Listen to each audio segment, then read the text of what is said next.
e não nos deixeis cair em tentação. Livrai-nos de todo mal espiritual e material. Que assim seja, que nós possamos estar protegidos, abençoados, tranquilos, para ouvir a palavra, a lição da noite, que vem nos fazer mais fortes, e que nós possamos fazer com que essa lição se torne realidade e possamos praticá-la no nosso dia a dia.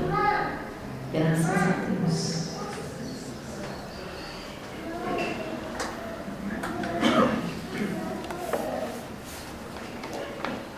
Muito boa noite a todos, às nossas queridas irmãs e aos nossos queridos irmãos.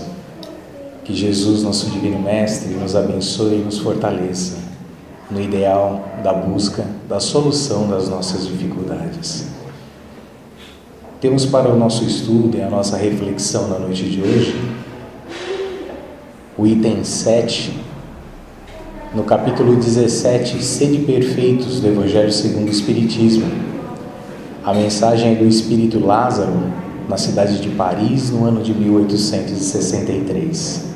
E ele nos diz: o dever é a obrigação moral primeiro para consigo mesmo e depois para com os outros. O dever é a lei da vida. Encontramo-lo nos mínimos detalhes, como nos atos mais elevados. Quero falar aqui somente do dever moral e não do que se refere às profissões. Na ordem dos sentimentos, o dever é muito difícil de ser cumprido, porque se encontra em antagonismo com as seduções do interesse e do coração. Suas vitórias não têm testemunhas, suas derrotas não sofrem repressão. O dever íntimo do homem está entregue ao seu livre-arbítrio. O aguilhão da consciência, esse guardião da probidade interior, o adverte e sustenta, mas ele se mostra frequentemente impotente diante dos sofismas da paixão. O dever do coração, fielmente observado, eleva o homem. Mas como precisar esse dever? Onde começa? Onde acaba? O dever começa precisamente no ponto em que ameaçais a felicidade ou a tranquilidade do vosso próximo, e termina no limite que desejareis ver transposto a relação a vós mesmos. Vivemos nesses tempos modernos, onde se existem muitas contestações acerca de direitos. Todos detêm vários direitos, mas ao lado dos direitos nós nunca podemos esquecer que estão os nossos deveres. Geralmente conhecemos pessoas que lidam na área jurídica, que lidam com processos dos mais variados, e nós vemos que a grande gama dessas dificuldades da legislação do nosso país, se assim podemos dizer, é na condição diretamente da imposição dos direitos, quando em realidade se esquece perante os deveres. Temos que analisar a nossa condição do aspecto de vida não somente material, mas de uma vida que transcende esta vida material, porque uma existência de 70, 80, 90, 100 anos de idade, perto de uma eternidade, são pequenos segundos que traçam as nossas diretrizes, mas que cabe e compete a cada um de nós analisar aonde estamos querendo chegar, o que temos feito para angariar esta felicidade, qual é o nosso processo de busca. Porque trabalhar, todos trabalham, mas nós necessitamos de ver qual é a realidade do nosso trabalho. Quais são os nossos deveres de comprometimento nosso para com a vida? Porque dificuldades, sofrimentos, doenças, incompreensões se assomam, chegam e sempre chegarão em nossas vidas. É do nosso processo evolutivo, é da categoria do nosso planeta na evolução divina de Deus, nosso Pai. Mas necessitamos de perscrutar a nossa intimidade, saber o que nós estamos buscando, o que nós estamos querendo, o que nós estamos sonhando, para que justamente nesse pequeno parágrafo onde o Espírito Lázaro nos chama a atenção, nós não venhamos a prejudicar o nosso semelhante. Ele volta a nos dizer: o dever começa precisamente no ponto em que ameaçais a felicidade ou a tranquilidade do vosso próximo. E nós vemos muitos companheiros e companheiras sempre dizendo: mas se eles fazem, por que eu também não posso fazer? E aonde está esta medida que nós devemos fazer o que todos fazem? Se todos pulam de um prédio, automaticamente também pularemos? São situações pequeninas do nosso dia a dia que nem sempre nós reflexionamos e que vamos vivendo praticamente num processo de automatismo. Deixamos de raciocinar, deixamos muitas vezes de enxergar uma luz divina à nossa frente e acabamos nos fechando, acabamos achando que só nós temos os nossos problemas, as nossas dificuldades.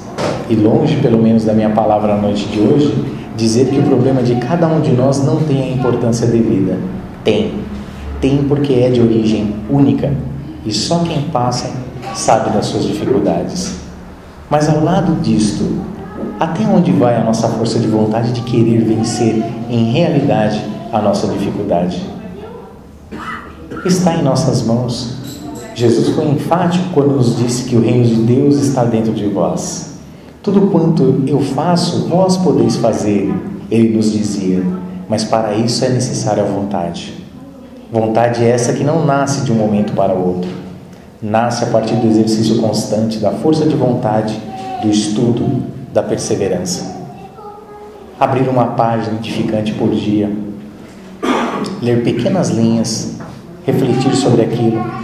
São 5 minutos diários, se assim nós podemos dizer, até sendo muito, a partir do princípio de uma prece, de uma leitura, da reflexão, para que possamos blindar, se assim nós podemos dizer, o nosso processo mental, porque todas as nossas dificuldades se enraizam em nossos pensamentos e tomam volume.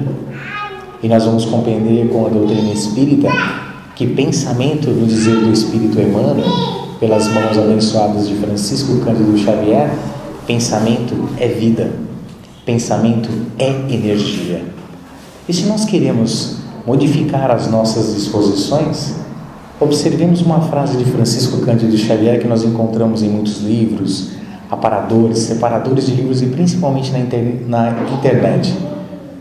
Se, embora nós não possamos voltar atrás e fazer um novo presente, nós podemos, a partir deste presente, começar a construir o nosso futuro. E nós temos essa capacidade. É nisso que nós necessitamos de acreditar, que nós temos uma força interior capaz de suprir todas as nossas dificuldades, porque dentro deste pensamento nós estaremos acompanhando a orientação do benfeitor espiritual Lázaro, quando ele vem nos falar a respeito dos nossos deveres. Deveres para conosco, deveres para com o nosso semelhante, para que depois nós possamos ter deveres para com Deus. Porque a providência divina nunca nos abandona na trajetória de nossas experiências. E essas experiências podem ser de ordem material, o desemprego, as facilidades ou as dificuldades, mas também podemos ter dificuldades na área afetiva, no convívio familiar, no convívio social e tudo quanto nos envolve diariamente. Mas que esta energia positiva está dentro de nós. E os benfeitores sempre nos orientam a classificar a solução das nossas dificuldades num total de 100%.